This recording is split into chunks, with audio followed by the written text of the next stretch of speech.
안녕하세요. 나백수TV입니다. 저는 국제결혼을 통해 아내를 만나 지금은 태국에서 거주하고 있는 평범한 한국 남자입니다. 며칠 전 태국에 거주하는 다른 한국인 유튜버분이 영상을 보게 되었습니다. 태국 동남아 국제결혼도 실패하는 이유라는 제목으로 저도 국제결혼을 한 경우라서 어떤 내용인지 관심이 있습니다. 영상을 처음부터 끝까지 보았고 어떤 취지로 말씀하시는지 충분히 이해했습니다. 동남아시아 여성과의 만남을 신중하게 접근해야 한다는 조언, 분명 일리 있는 이야기입니다. 그 영상을 비난할 의도는 전혀 없습니다. 하지만 결론부터 말씀드리자면 그 영상의 주장은 잘못된 전제 조건에서 출발한 성급한 결론이라고 생각을 합니다. 그리고 오늘 왜 그렇게 생각하는지 제 이야기를 솔직하게 말씀드려 볼까 합니다. 그 영상에서 태국을 포함한 동남아시아 여성과의 만남을 갖게 되는 경로를 두 가지로 특정합니다. 첫째, 국제결혼 중개업체를 통해 만나는 경우, 그리고 둘째, 클럽이나 바 같은 유흥업소에서 일하는 여성을 만나는 경우, 그리고 이러한 만남은 공적인 관계에 가깝다라고 말합니다.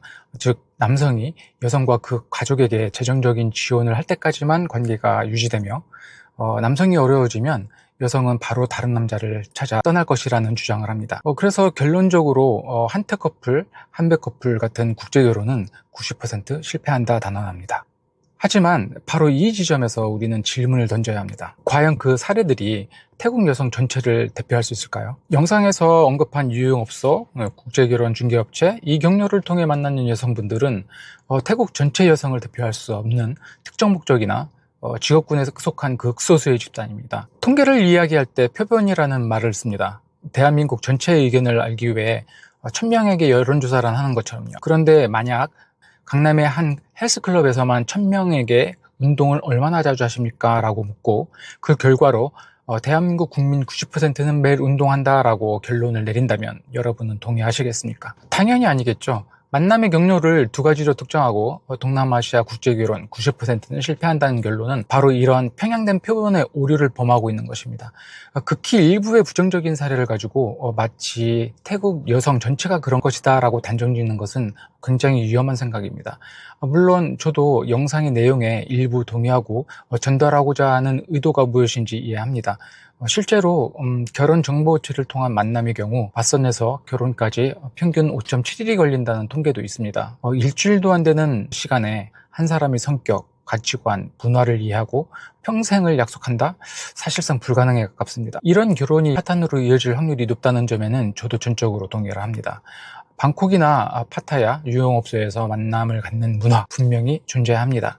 하지만 그것은 태국 사회의 수많은 모습 중 작은 한 단면일 뿐 태국 사회 전체를 조망하는 창이 될 수는 없습니다. 이 좁은 창을 통해 보이는 모습만으로 태국 여성 전체를 그리고 국제결혼 전체를 판단하는 것이 바로 우리가 경계해야 할 성급한 결론입니다. 그렇다면 결혼의 성공과 실패는 무엇이 결정할까요? 국적일까요? 절대 아닙니다. 결혼의 성패는 두 사람의 인성, 가치관, 소통 방식, 그리고 서로에 대한 존중과 노력이라는 지극히 보편적인 요인에 의해 결정됩니다. 모든 실패의 원인을 상대방의 국적이나 특정 집단의 탓으로 돌리는 것은 문제의 본질을 흐리고 어쩌면 자신의 책임을 회피하려는 태도일 수 있습니다. 한국인과 결혼한 한국인이 실패를 하면 그 사람의 문제라고 하지만 국제결혼이 실패를 하면 그 나라 사람의 문제라고 치부해버리는 이중적인 시선은 이제는 거둬야 한다고 생각합니다.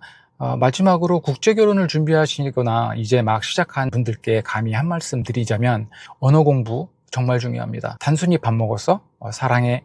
같은 의사소통을 넘어 오해와 갈등이 생겼을 때 그것이 더 증폭되지 않을 만큼의 언어 능력은 갖춰야 된다고 생각합니다. 문화적 차이에서 오는 오해는 언어라는 다리를 통해서 이해로 바뀔 수 있거든요. 태국 여자라서 동남아 여자라서가 아니라 내가 사랑하는 사람이 어떤 생각을 갖고 어떤 환경에서 어떻게 자라왔는지를 이해하려는 노력이 진행될 때 비로소 우리가 국적이라는 껍데기를 넘어 한 사람의 진심을 마주하게 될 것이라고 생각합니다. 오늘 제 이야기가 국제결혼에 대한 편견을 조금이나마 걷어내는 계기가 되었으면 합니다. 끝까지 영상 시청해 주셔서 감사합니다.